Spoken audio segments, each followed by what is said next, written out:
কার কাছে যাবে? কার কাছে যাবে?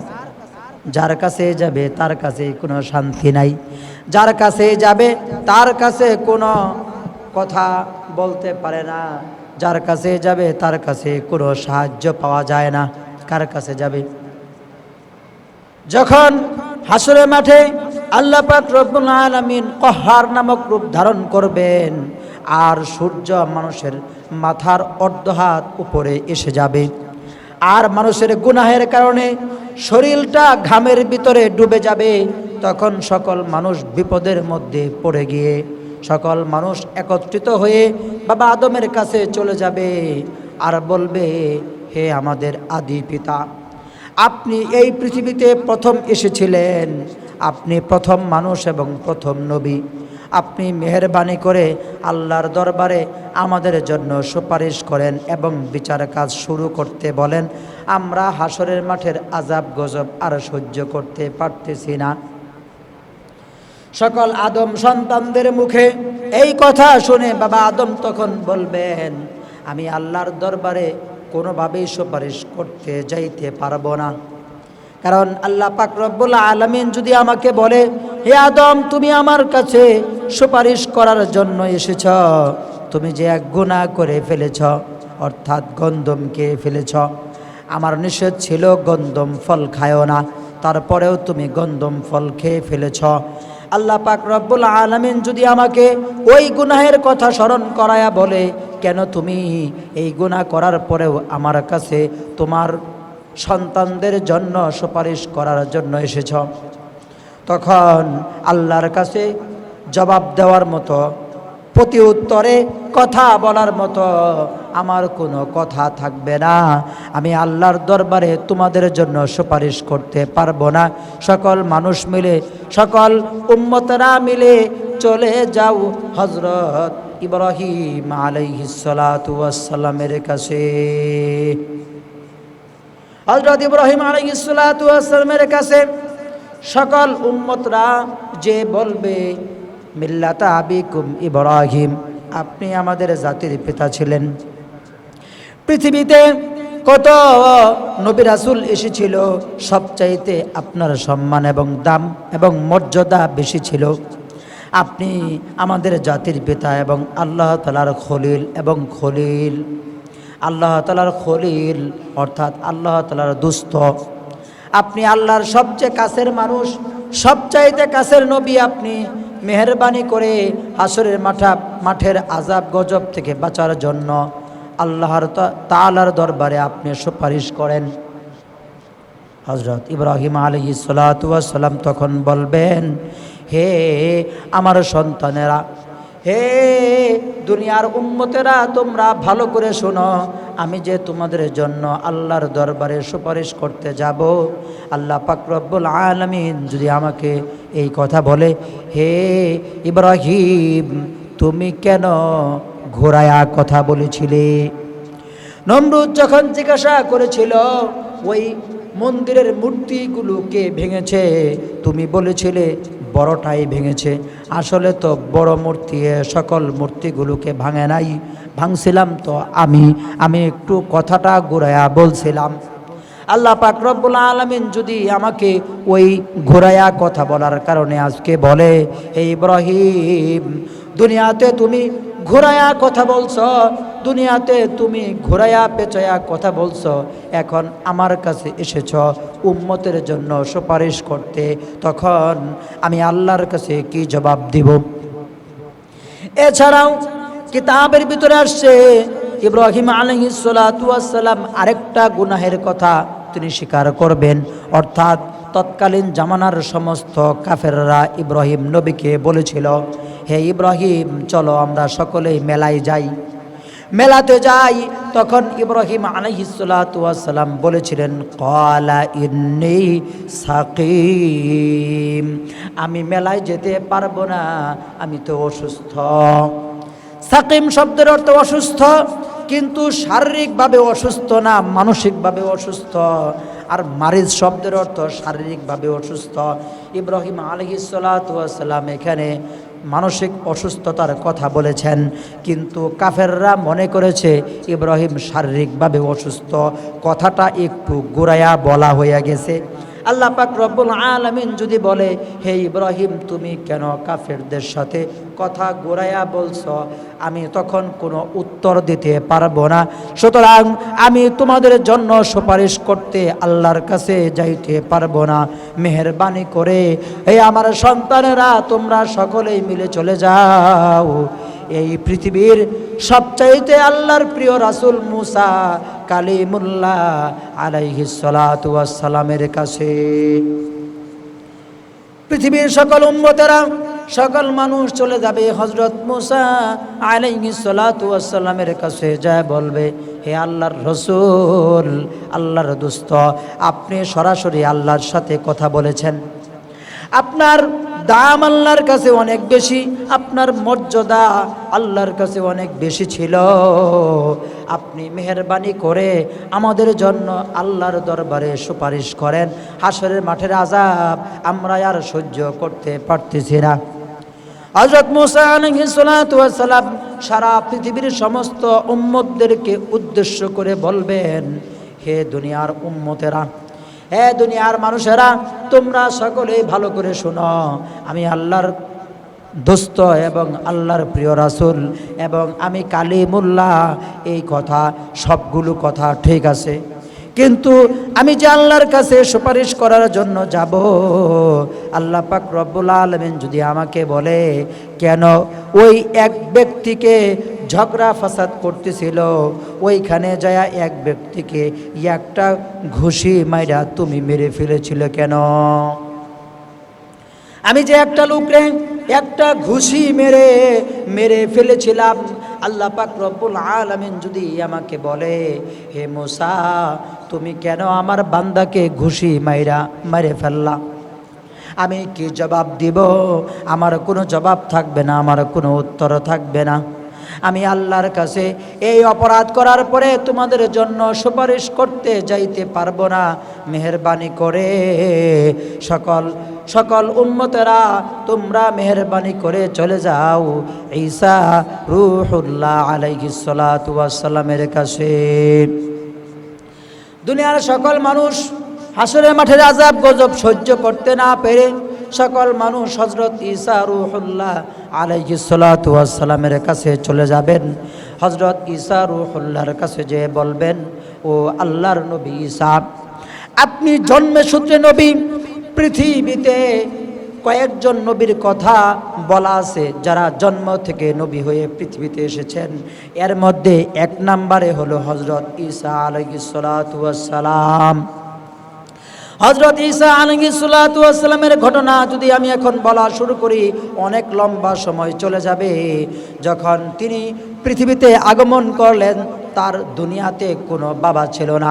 সরাসরি আল্লাহ পাক রব্বুল আলামিনের হুকুমের মাধ্যমে তিনি পৃথিবীতে এসেছেন। বলেন সুবহানাল্লাহ।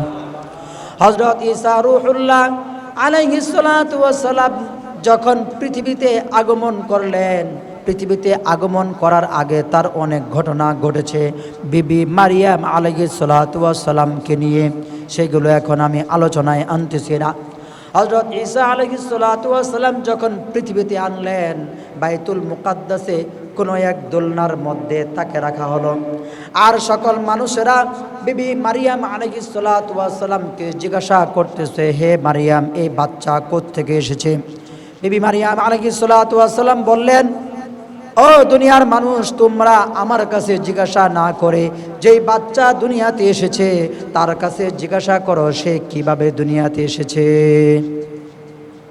সকল কাফেররা মিলে দোলনার কাছে হাসাহাসি করতে করতে দোলনার কাছে গেল আর তিরস্কার করতে থাকলো, বাচ্চা নাকি কথা বলবে, বাচ্চা নাকি কথা বলবে। আফসোস, মানুষের কি হলো, মানুষ কেন এমন হয়ে গেল? বাচ্চা আজ কথা বলবে কিভাবে? আসলে তো বাচ্চা কথা বলতে পারবে না। নানান ধরনের কথা বলতে বলতে দোলনা, তারা কাফেররা দোলনা ঘেরাও করে ফেলল। আর বাচ্চাকে জিজ্ঞাসা করতেছে, মান আংতা, তুমি কে? মান আংতা, তুমি কে? তুমি কোথা থেকে এসেছ? তুমি পৃথিবীতে কিভাবে এসেছ? হযরত ঈসা আলাইহিস সালাতু ওয়াস সালাম বলেন, ক্বালা ইন্নী আবদুল্লাহ, আমি আল্লাহ তাআলার এক প্রিয় বান্দা, দুনিয়াতে এসেছি। বলেন সুবহানাল্লাহ। আমি আল্লাহর এক প্রিয় বান্দা, আমি দুনিয়াতে এসেছি। আতানিয়াল কিতাব, আমি এই পৃথিবীতে কিতাব নিয়ে এসেছি। বলেন সুবহানাল্লাহ। ওয়াজআলানি নাবিয়্যা, আল্লাহ পাক রব্বুল আলামিন আমাকে এই পৃথিবীতে জন্মসূত্রে নবী হিসাবে বানায়া পাঠাইছেন। জন্মের সূত্রে নবী হযরত ঈসা আলাইহিস সালাতু ওয়াস সালাম। পৃথিবীতে তিনি কিভাবে আসলেন? কাফেররা যখন এই বাচ্চার মুখ থেকে তিনটা বাক্য শুনতে পেল, ক্বালা ইন্নী আবদুল্লাহ আতানিয়াল কিতাব ওয়াজআলানি নাবিয়্যা, আমি আল্লাহর বান্দা, আমি আল্লাহর প্রিয় বান্দা, এবং আল্লাহ পাক রব্বুল আলামিন আমাকে কিতাব দিয়া পাঠাইছেন এবং আমাকে নবী বানায়া পাঠাইছেন। যখন এই তিনটা কথা এক দুই দিনের বাচ্চার মুখ থেকে ওরা শুনতে পেল, কিতাবের ভিতরে আসছে, সাথে সাথে মানুষগুলা ঝড় তুফানের মতো দুলনার কাছ থেকে দূরে উইরা চলে গেল। তারা হতবাক হয়ে গেল, অবাক হয়ে গেল। এ কি কথা? বাচ্চা, 2 দিনের বাচ্চা কিভাবে কথা বলে? 2 দিনের বাচ্চা কিভাবে কথা বলে?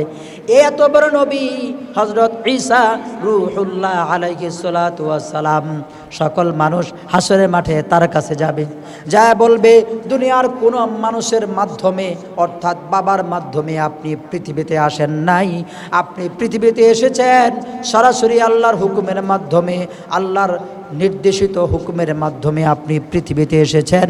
আজকে আমরা হাসরের মাঠের আযাব গজব সহ্য করতে পারছি না, মেহেরবানি করে আমাদেরকে আল্লাহর দরবারে সুপারিশ করার জন্য আমরা আপনাকে আহ্বান জানাইতেছি, আপনি আল্লাহর দরবারে আমাদের জন্য সুপারিশ করেন, যাতে করে আমরা হাসরের মাঠে আযাব থেকে মুক্তি পাই।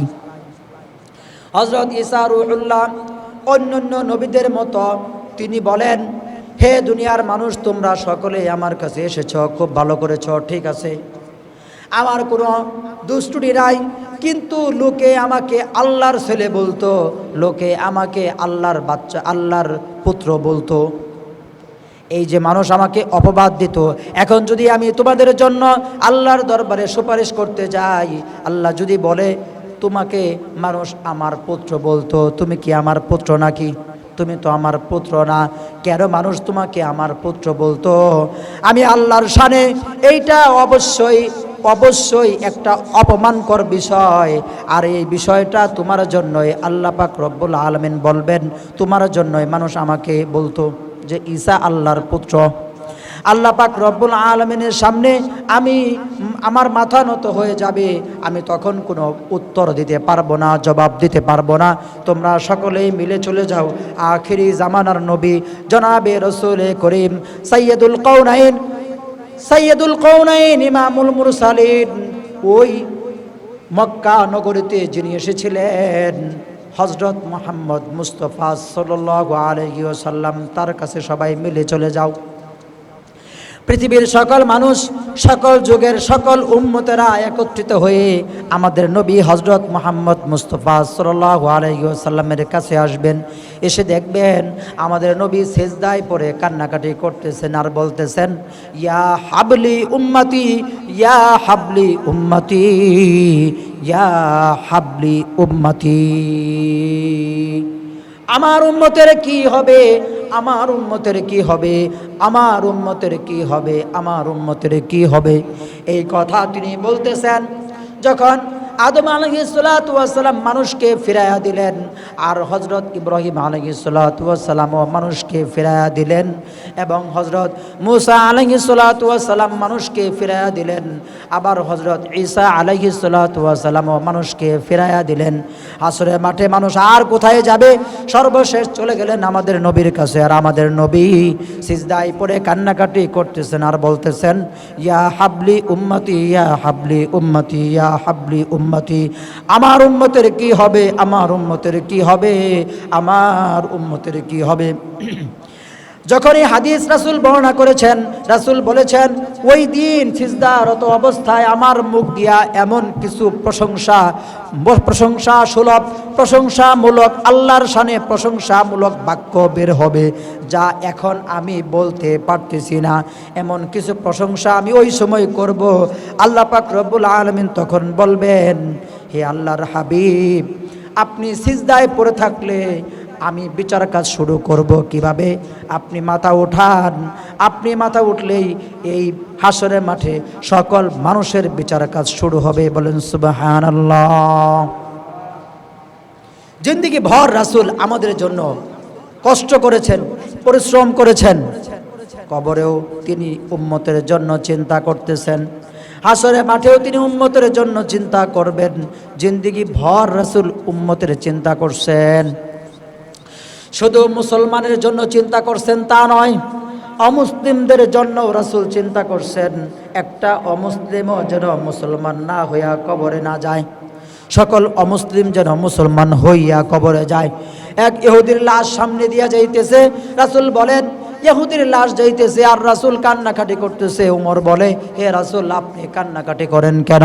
ইহুদির লাশ যায়, এতে আপনার কোনো সমস্যা হওয়ার কথা না। রাসূল বলেন, আমি নবী বেঁচে থাকতে এই ব্যক্তি ইহুদি হয়ে মারা গেল, এটাই আমার জন্য কষ্টকর। আমার উম্মত সে ইহুদি হইয়া মারা গেল, মুসলমান হলো না, আর চিরস্থায়ী জাহান্নাম তার ঠিকানা হয়ে গেল। আমি তাকে জাহান্নাম হইতে বাঁচাইতে পারলাম না, এই জন্য আমি কান্নাকাটি করতেছি। হাসরের মাঠে রাসূল উম্মতের জন্য কান্নাকাটি করবেন, আর আল্লাহ পাক রব্বুল আলামিন বলবেন, ইয়া আল্লাহর হাবিব, আপনি উঠেন এবং বিচার কাজ আমি শুরু করলাম। রাসূল বলেন, ওই সময় যার অন্তরে যাররা পরিমাণ ঈমান থাকবে আমি তার জন্যও জান্নাতে যাওয়ার সুপারিশ করব। কয়েক শ্রেণীর ব্যক্তি ছাড়া, একটা শর্ত লাগাইয়া দিছে, কয়েক শ্রেণীর ব্যক্তি ছাড়া, ঈমান থাকলে যাররা পরিমাণ ঈমান যদি নিয়ে কবরে কেউ যাইতে পারে তার জন্যও রাসূল সুপারিশ করবেন। কয়েক শ্রেণীর ব্যক্তি ছাড়া, এর মধ্যে এক শ্রেণীর ব্যক্তি হলো যাদের সামনে দিনের কাজ এসেছে আর তারা দিনের কাজ না করে নিজের জন্য চিন্তা করেছে, রাসূল তাদের জন্য সুপারিশ করবে না। রাসূল বলবেন, আমি এই দিন পৃথিবীতে রেখে আসছি তোমাদের উপরে, তোমাদের দায়িত্ব ছিল পরবর্তীদের কাছে পৌঁছে দেওয়া, তাদের দায়িত্ব ছিল তার পরবর্তীদের কাছে পৌঁছে দেওয়া। এইভাবে কিয়ামত পর্যন্ত চলতে থাকবে। এই কাম যারা করো নাই আজকে তারা আমার সুপারিশ পাবা না। এই যে